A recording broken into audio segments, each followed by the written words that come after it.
தமிழ்நாட்டில் தேர்தலை முன்னிட்டு 2106 பறக்கும் படைகள் அமைக்கப்பட்டுள்ளதாக தலைமை தேர்தல் அதிகாரி அர்ச்சனா பட்நாயக் தகவல்.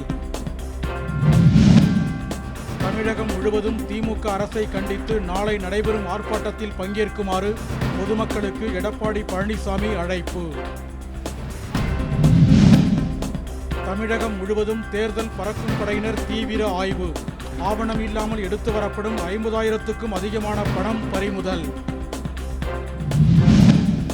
செயலி மூலம் அளிக்கப்படும் பணப்பட்டுவாடா புகார்கள் மீது 100 நிமிடங்களில் நடவடிக்கை எடுக்கப்படும் என தேனி மாவட்ட ஆட்சியர் ரஞ்சித் சிங் விளக்கம்.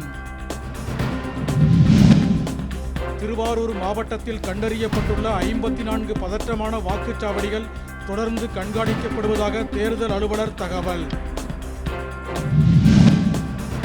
பொதுமக்கள் பாதுகாப்பாக வாக்களிப்பதை உறுதி செய்யும் விதமாக சேலம் மாவட்டம் நங்கவள்ளியில் துணை ராணுவத்தினர் கொடி அணிவகுப்பு.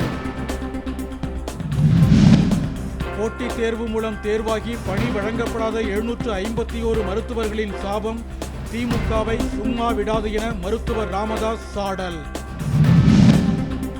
குமரி தென்கரை பகுதியில் இருசக்கர ஊர்தி மீது மோதி ஆற்றினுள் பாய்ந்த தனியார் சொகுசு பேருந்து. 2 பேர் பரிதாபமாக உயிரிழப்பு. 20 ஓவர் உலகக்கோப்பையை வென்ற தமிழக வீரர்கள் வருண் சக்கரவர்த்தி, வாஷிங்டன் சுந்தருக்கு முதலமைச்சர் ஸ்டாலின் வாழ்த்து.